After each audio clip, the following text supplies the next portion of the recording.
History remembers many rivalries, but few burned as long or as bitterly as the struggle between Carthage and Rome. For more than a century, these two rising powers fought 3 wars that spanned the Mediterranean, turned cities to ash, and decided who would rule the Western world. One was a merchant empire of sailors and silver, ancient and rich. The other, a republic of farmers turned soldiers, stubborn and poor, but impossible to break.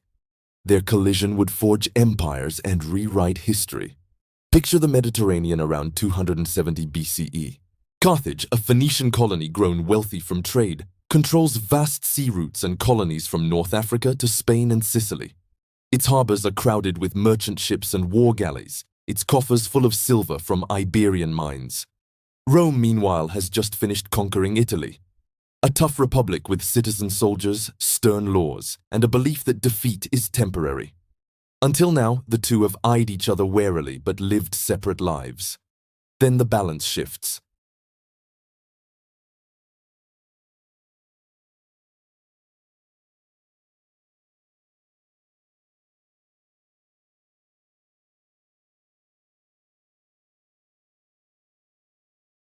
Battles that changed the art of war and a final merciless siege that will echo in memory whenever we speak of the empire's fall. It is not a clean story of good versus evil. Carthage was a trading titan, clever and cosmopolitan, but also ruthless when threatened. Rome was a republic of grit and innovation, but its victories came with slavery and annihilation. Both powers made mistakes, adapted, and refused to yield. Together they created a century-long arms race that hardened Rome into an unstoppable imperial machine and left Carthage a cautionary tale for every rival Rome would face afterward. Imagine being a Roman citizen when the First Punic War breaks out. Your state has never built a navy, yet now must face the masters of the sea.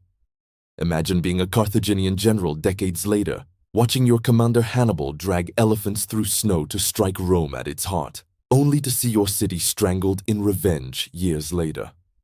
The Punic Wars are not just about armies. They are about willpower, adaptation, and the price of hubris. Before we trace the wars themselves, remember this: neither Rome nor Carthage began the fight thinking it would end in total destruction. They underestimated each other. That miscalculation would cost hundreds of thousands of lives and decide the fate of the Mediterranean. This is the complete story of the Punic Wars. How a republic of farmers beat a trading empire at sea. How a Carthaginian genius nearly broke Rome on Italian soil. How Rome answered with fire and salt. It is a tale of invention, resilience, betrayal, and revenge, told not as textbook lists, but as the lived struggle of two worlds colliding. Hold one thought as we begin. What happens when a commercial superpower meets a stubborn military republic that refuses to die? The answer lies in 3 wars, a century of blood, and a city reduced to ashes. To understand the Punic Wars, we must first know the two worlds are about to collide. They were not born equals, nor did they grow the same way. Each power rose from a different soil and built strength on different foundations. By the time their paths finally crossed, misunderstanding and mistrust made war almost certain. Carthage was older. Founded around 814 BCE by Phoenician settlers from Tyre, it began as a small trading post on the North African coast. Over centuries, it grew into a wealthy maritime empire. Its heart was the great city itself, Carthago, New City, with triple walls, bustling docks, and merchant fleets that sailed from the Atlantic to the Levant. Carthage's lifeblood was commerce.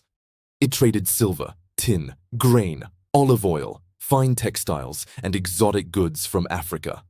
Its ships carried mercenaries and merchants alike, binding a network of colonies and client ports across the western Mediterranean. In North Africa, Sardinia, Corsica, southern Spain, and crucially, parts of Sicily. Its government was a mix of oligarchy and merchant council. Powerful families ran the state. Generals commanded armies abroad, but were checked by political rivals at home. Carthage avoided citizen militias when possible, preferring to pay professionals: Iberian infantry, Libyan spearmen, Numidian cavalry, Balearic slingers. This system let the city focus on trade while still projecting power. But it also meant Carthaginian wars depended on gold and the loyalty of hired soldiers. Religion and tradition reinforced Carthage's identity. The Phoenician god Baal-Hamon and the goddess Tanit were worshipped with elaborate rites. Carthaginians valued cunning diplomacy and commerce over the farmer-soldier ethos of Italy.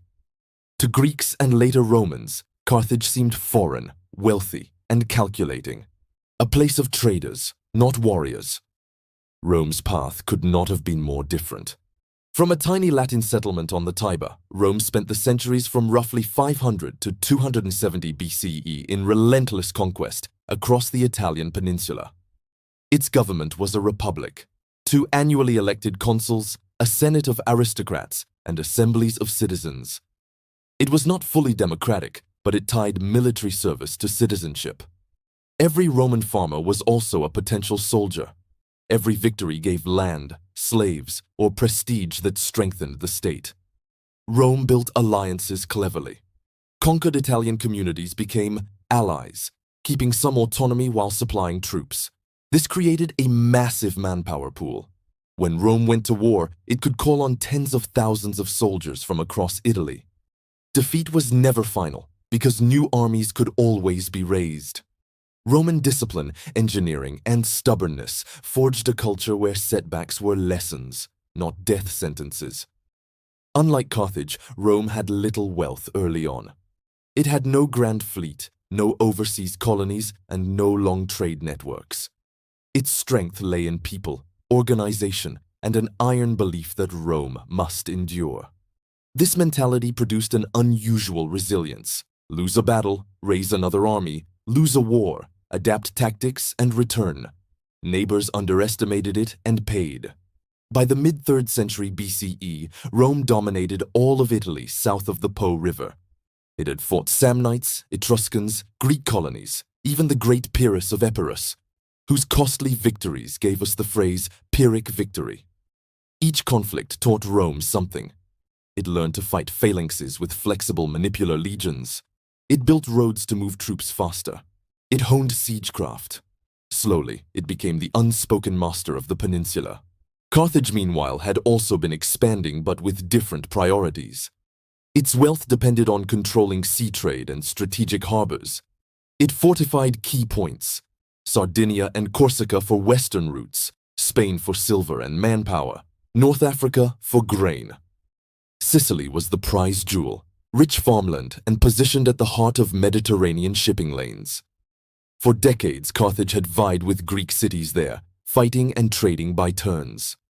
By 275 BCE, much of western Sicily was under Carthaginian influence. At this point, Carthage and Rome were aware of each other but not openly hostile. Treaties divided spheres. Rome took Italy, Carthage held the sea. Neither side wanted direct confrontation, but treaties mean little when ambitions grow and borderlands shift. The spark came from Messana, a city in northeast Sicily. Mercenaries called the Mamertines seized it and soon faced attack by Syracuse, a powerful Greek city allied at times with Carthage. The Mamertines appealed to both Carthage and Rome for help, a reckless double call. Carthage responded first, garrisoning Messana. Then the Mamertines asked Rome to intervene instead. The Roman Senate debated fiercely. Sicily was outside their normal sphere, and aiding lawless mercenaries was morally dubious. But fear of Carthaginian expansion won. Rome decided it could not allow Carthage to control the Sicilian Straits. Roman troops crossed the sea, their first step beyond Italy. For Carthage, this was alarming. Rome had never challenged them directly.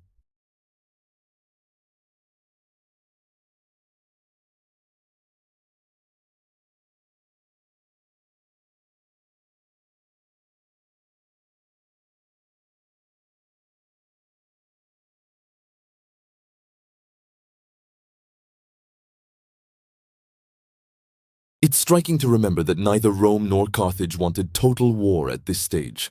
Rome thought it could check Carthaginian power and retreat. Carthage thought it could contain a land-based upstart. Instead, the struggle became a drawn-out contest neither could abandon. Sicily was too vital, prestige too important, and retreat unthinkable. Before a single sea battle was fought, the world had already changed. Rome had stepped off the Italian peninsula. Carthage faced a rival willing to fight for the sea itself. The century-long conflict we now call the Punic Wars had been set in motion. When the First Punic War began in 264 BCE, few imagined it would last 23 years. Rome had never fought beyond Italy. It had no navy worth mentioning. Carthage, by contrast, had ruled the waves for centuries.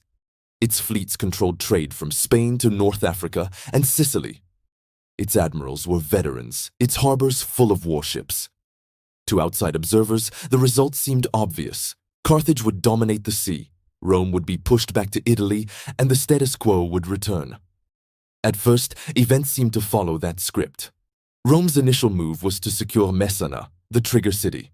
Its legions forced a Carthaginian garrison out and then faced Syracuse, which had allied with Carthage. After a few sharp campaigns, Syracuse defected to Rome, supplying food and bases.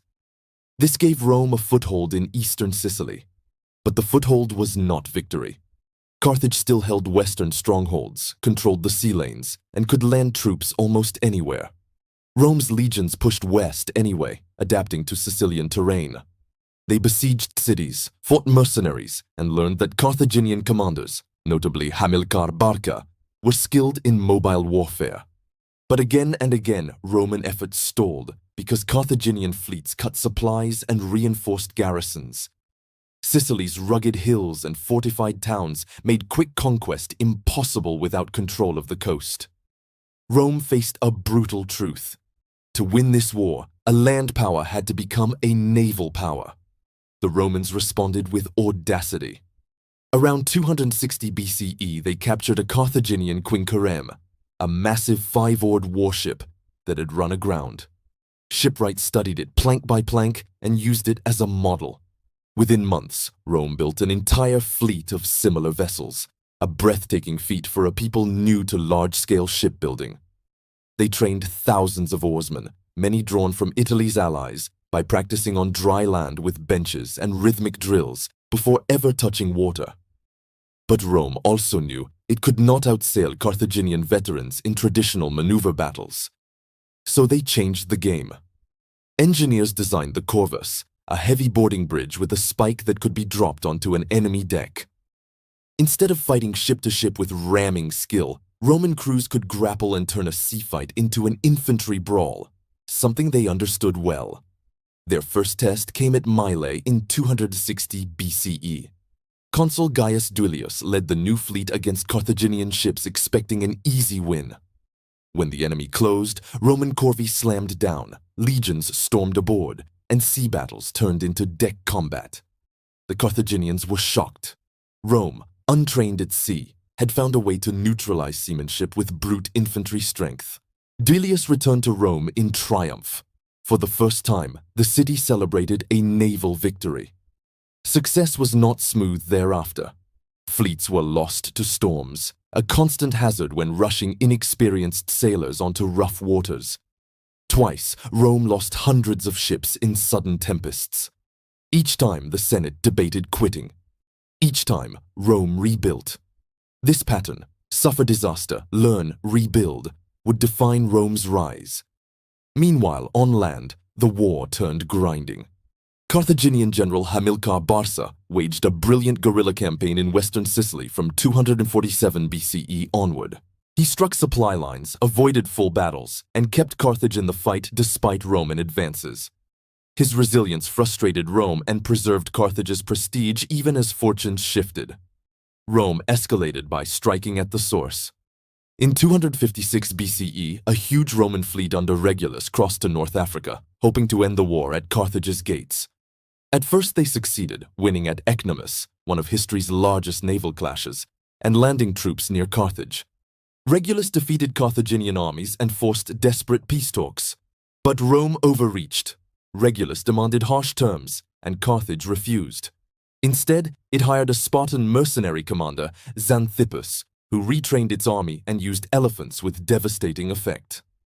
In 255 BCE, Xanthippus crushed Regulus near Tunis, capturing him and destroying most of the Roman invasion force. Only a fraction of Rome's navy escaped, and a storm later sank much of it. Carthage had survived its darkest hour. The war dragged on. Rome rebuilt fleets repeatedly. Carthage bled money hiring mercenaries and protecting trade. Both sides exhausted resources, but neither surrendered. Over time, Rome's persistence wore down its rival. In 241 BCE, after years of attrition, Rome built yet another fleet, privately funded by wealthy citizens, and sent it under Gaius Lutatius Catulus to cut Carthaginian supply lines near the Aegates Islands off western Sicily. There the Romans scored a decisive victory. Carthage's fleet, undermanned and poorly supplied, was destroyed.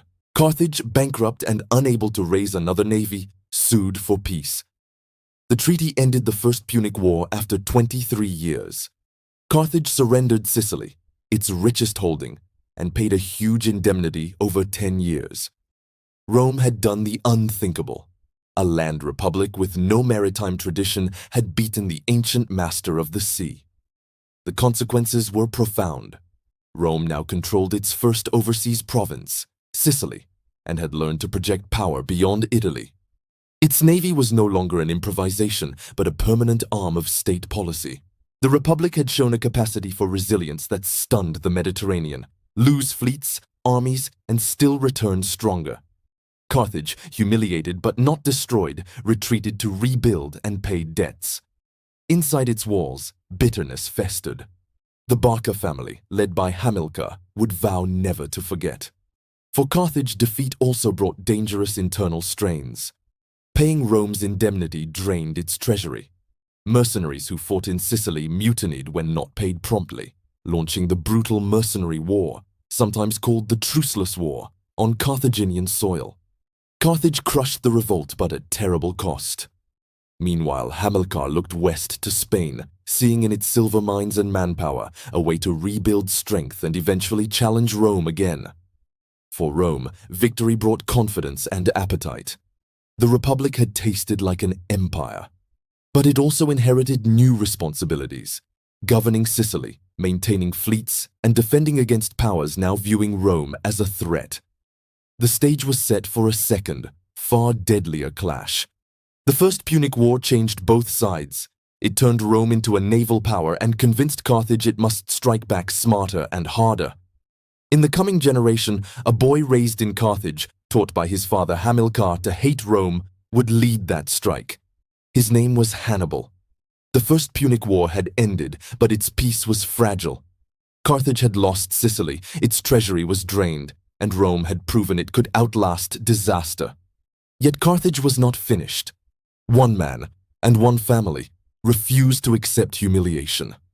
That man was Hamilcar Barca. Hamilcar returned from Sicily, furious but unbroken. Carthage's government was cautious and mercantile, often reluctant to risk bold wars. But Hamilcar understood Rome's nature, a relentless republic that would not stop expanding. He believed the next clash was inevitable. If Carthage wanted to survive, it needed wealth, troops, and secure bases away from Rome's reach. He looked west to Iberia, Spain, rich in silver and manpower. There he began rebuilding. With his young son Hannibal at his side, Hamilcar campaigned across Iberia in the 230s BCE, forging alliances, founding strongholds, and drilling a new army. The boy grew up amid war, learning strategy and hate in equal measure. Ancient writers tell us that before one expedition, Hamilcar made Hannibal swear an oath at the altar, never to be a friend to Rome. Whether literal or legend, it captured a truth. The Barcid family was preparing for revenge. Hamilcar died in 229 BCE, drowned in battle against Spanish tribes. His son-in-law Hasdrubal the Fair succeeded, expanding Carthage's hold over southern Spain and founding Carthago Nova, modern Cartagena. Hasdrubal also signed a treaty with Rome. Carthage would not expand north of the Ebro River. This agreement bought time, but not peace. In 221 BCE, Hasdrubal was assassinated. Command passed to Hannibal, only 25, but already a proven soldier. Hannibal moved swiftly. He consolidated Iberia, trained a hardened multicultural army, Africans, Iberians, Numidians, and prepared to challenge Rome. His spark came at Saguntum, a city south of the Ebro, but allied with Rome. In 219 BCE, Hannibal besieged and captured Saguntum, openly defying Roman warnings. Rome demanded his surrender. Carthage's council refused. War began again. Rome expected another Sicilian-style contest. It sent armies to Spain and Africa, assuming Carthage would fight close to home. Hannibal shocked the world by choosing a different route: strike directly at Italy itself. In spring 218 BCE, Hannibal marched from Spain with perhaps 90,000 infantry, 12,000 cavalry, and 37 elephants. He crossed the Pyrenees, fought hostile tribes, and reached Gaul. There he faced the greatest obstacle: the Alps. Snow, avalanches, and tribal ambushes tore his force apart. Many elephants died. Tens of thousands of men perished. Yet against all odds, Hannibal emerged into Italy with a core army still capable of battle. The feat stunned contemporaries. No one had imagined an enemy could appear from the north. Rome responded with its usual confidence and paid dearly. At the Trebia River in December 218 BCE, Hannibal lured a Roman army into icy waters, ambushed it with hidden troops, and won decisively. In 217 BCE at Lake Trasimene, he set a massive ambush in foggy terrain and annihilated another Roman force. Thousands drowned or were slaughtered. Panic swept Rome. For the first time, the city appointed a dictator, Quintus Fabius Maximus, who adopted delaying tactics, avoiding pitched battle, harassing supply lines, and buying time. Romans mocked him as cunctator, the delayer, but his caution saved the state from immediate collapse. Then came 216 BCE and the battle that entered legend, Cannae. Hannibal faced nearly 80,000 Romans, double his own numbers, on an open plain in Apulia. He placed his weaker infantry in the center, letting it bow inward under Roman pressure, while his veteran Africans held the flanks. His cavalry, superior in skill and speed, routed a Roman horse and then struck from behind. The Roman army was encircled. An almost perfect double envelopment.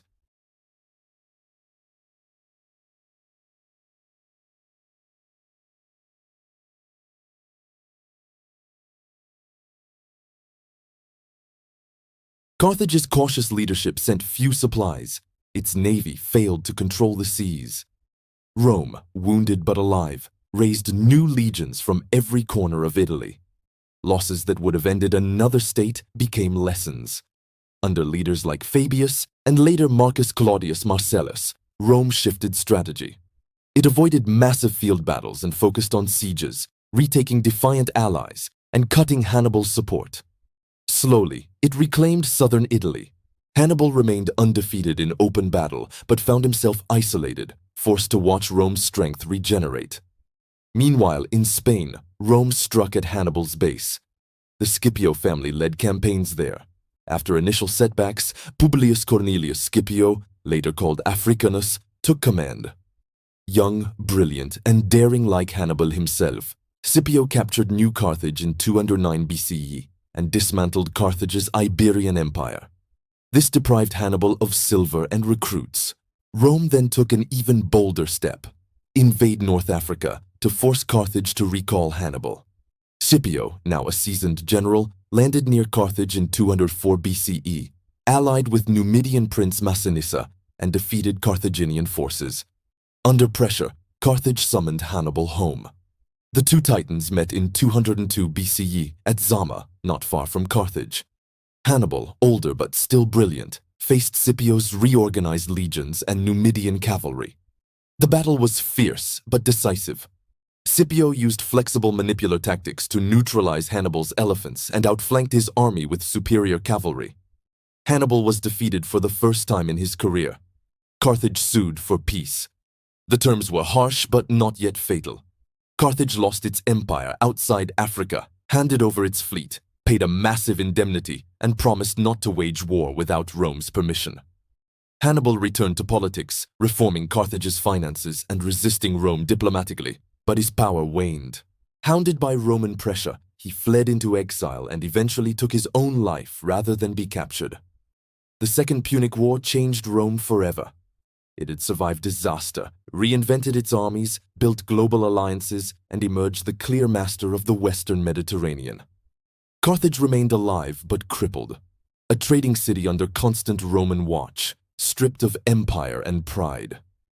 For Rome, victory bred confidence and expansionist hunger. Provinces now stretched from Spain to Sicily to much of North Africa.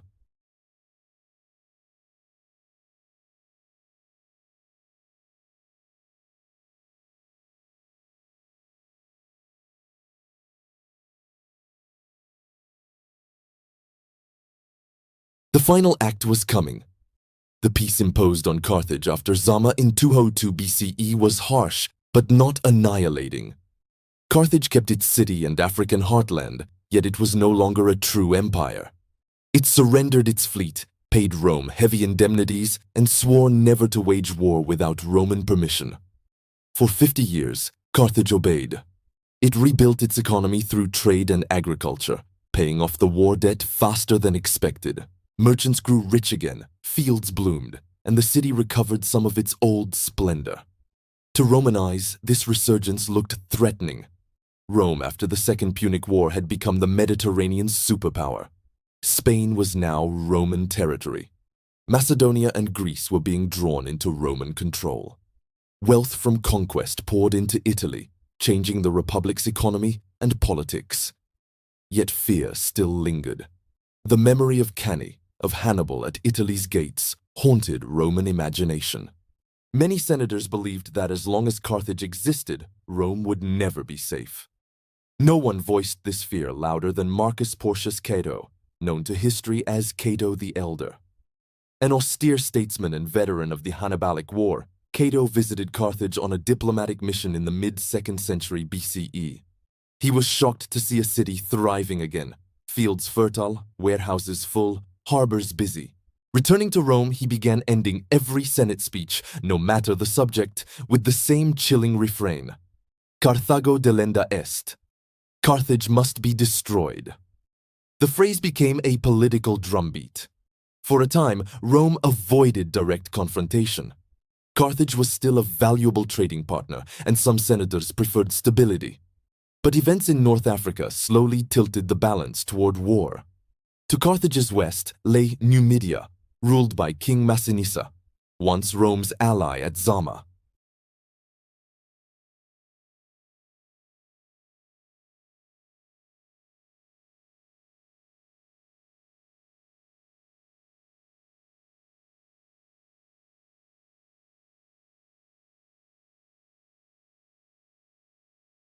In 149 BCE, the Roman Senate declared war.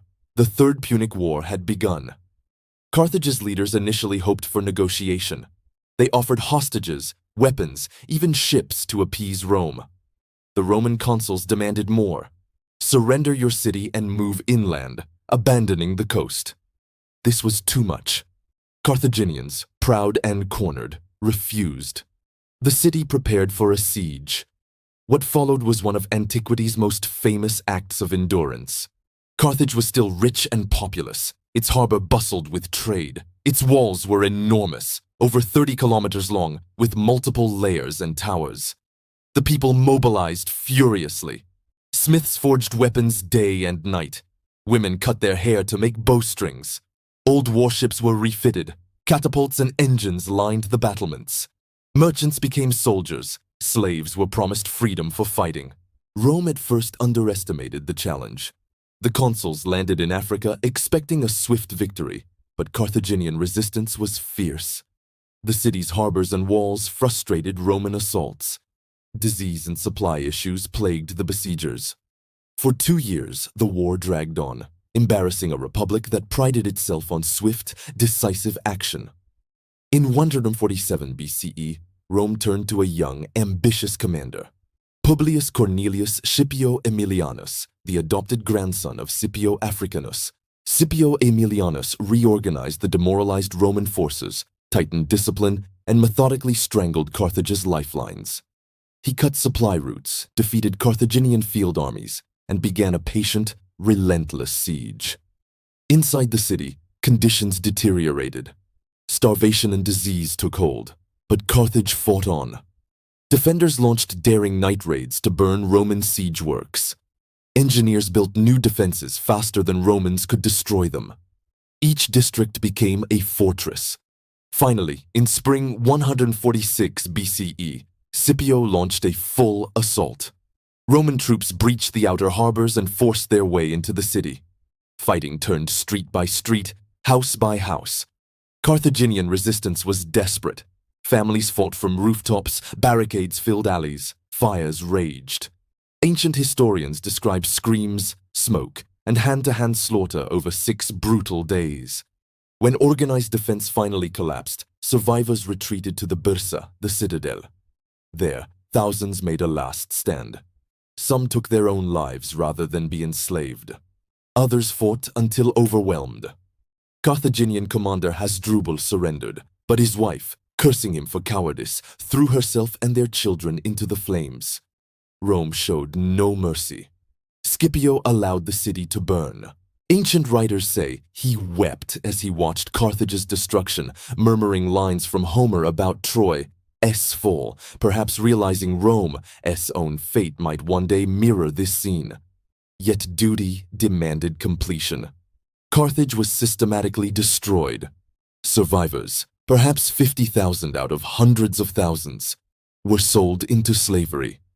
The site was cursed and left in ruins. With Carthage erased, Rome seized its territory, turning Africa into a Roman province. The long rivalry that began over a single Sicilian city had ended in absolute domination. The Third Punic War was shorter than the first two, just 3 years, but its impact was immense. It marked Rome's transformation from a regional hegemon into an imperial power with little tolerance for rivals. The message to the Mediterranean was clear: oppose Rome and risk annihilation. The psychological shadow of Carthage's fate would hang over later enemies like Jugurtha, Mithridates, and even Caesar's opponents in the civil wars. For Carthage, the end was utter. Its people vanished into slavery. Its culture was absorbed or erased. Some later cities bore the name Carthage under Roman rule, but the proud Punic state that had once dominated trade and challenged Rome at its height was gone. For Rome, victory fed triumphal pride, but also set dangerous precedents. Senators who pushed for total destruction proved that fear and greed could override treaties. The wealth of Africa, grain, trade, estates, flowed to Roman elites, accelerating social change. The Republic became richer, but also more unequal and aggressive.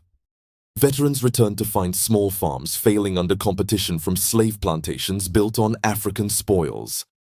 Political tensions grew, the same tensions that would later break the Republic itself. Yet for contemporaries, 146 BCE seemed a final, cleansing end. The ancient rival was dead. The Mediterranean was now a Roman lake. Rome had survived Hannibal, adapted to naval war, mastered overseas conquest, and finished the job. No one could match its resilience or ruthless determination. From a local quarrel in Sicily to a century-long struggle ending with a city's destruction, the Punic Wars transformed the ancient world.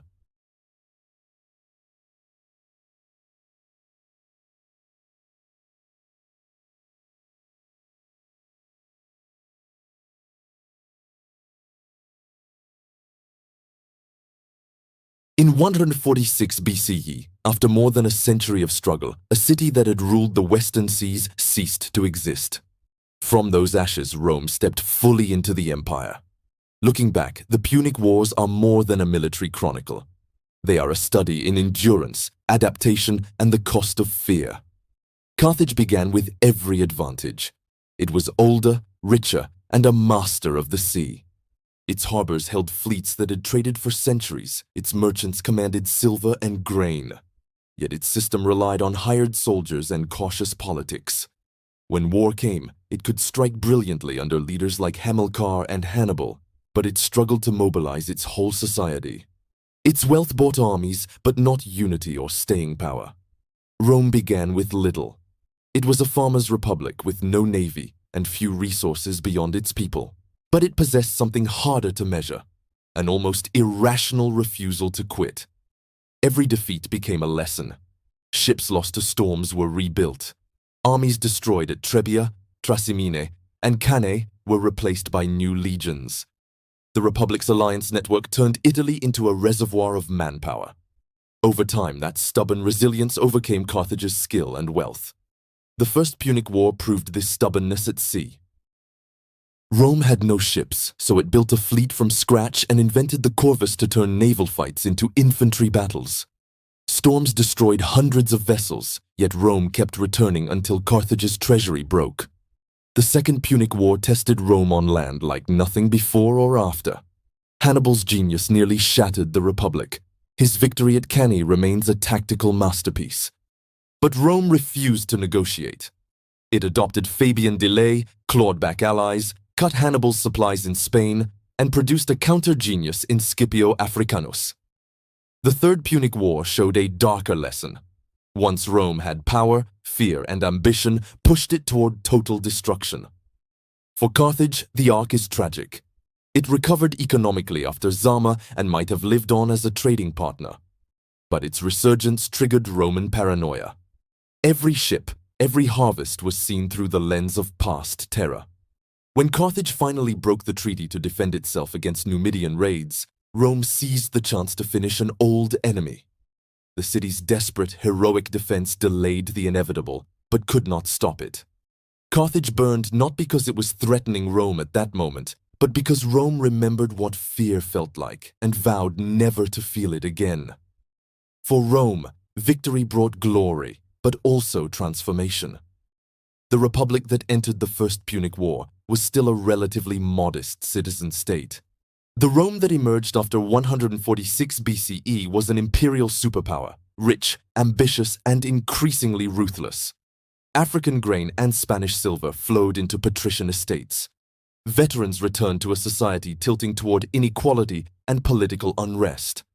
Generals who had seen what personal command could achieve, like Scipio Aemilianus, hinted at a future where individual ambition could overshadow republican balance.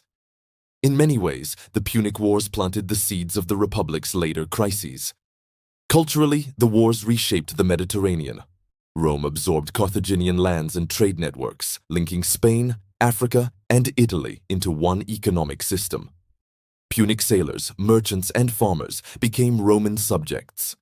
Latin law and language spread, but Punic influence lingered in commerce and religion. The destruction was total politically, yet Punic culture left traces in North Africa for centuries. Strategically, the lesson was stark. Rome did not just defeat rivals, it erased them when it felt threatened. Future enemies took note.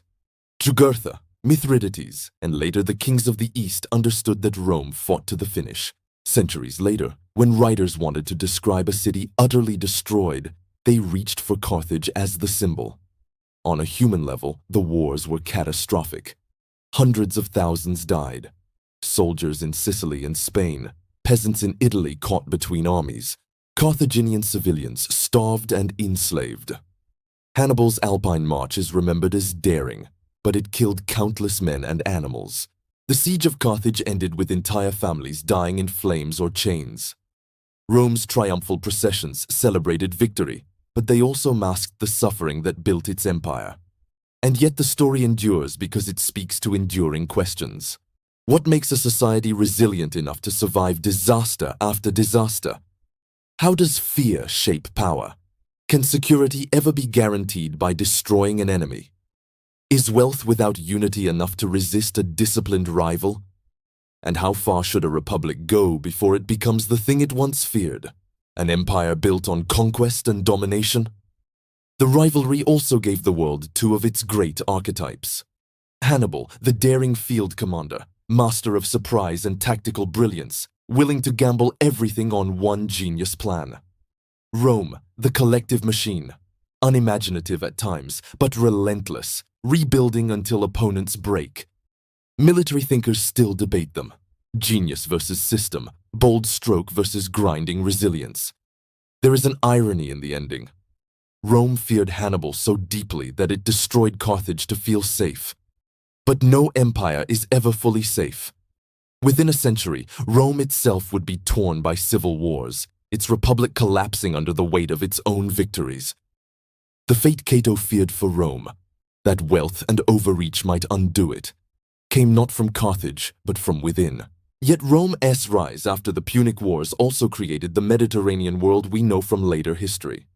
A single political sphere where trade, law, and culture could move widely. Roads from Spain to Syria, Latin and Greek as shared languages, a stage for later figures like Caesar and Augustus. All of it rests on the century of struggle with Carthage. When we remember these wars, it's easy to focus on grand strategy, brilliant battles, and famous names. But behind them were countless ordinary lives caught in the machinery of empire. Sailors rowing Roman quinqueremes, Iberian miners funding Carthaginian mercenaries, Italian farmers watching Hannibal's elephants pass their fields, Carthaginian mothers forging weapons as Roman legions closed in. Their stories remind us that world-changing conflicts are lived most intensely by those who have little choice in them. The Punic Wars began with a quarrel over one Sicilian city and ended with the city burned to the ground and the republic transformed. They show how rivalry can escalate beyond intent, how fear and pride can drive nations to extremes, and how persistence, for good or ill, can shape history more than brilliance alone. Rome endured because it would not stop. Carthage fell because wealth and skill could not match that kind of will. The Mediterranean was never the same again.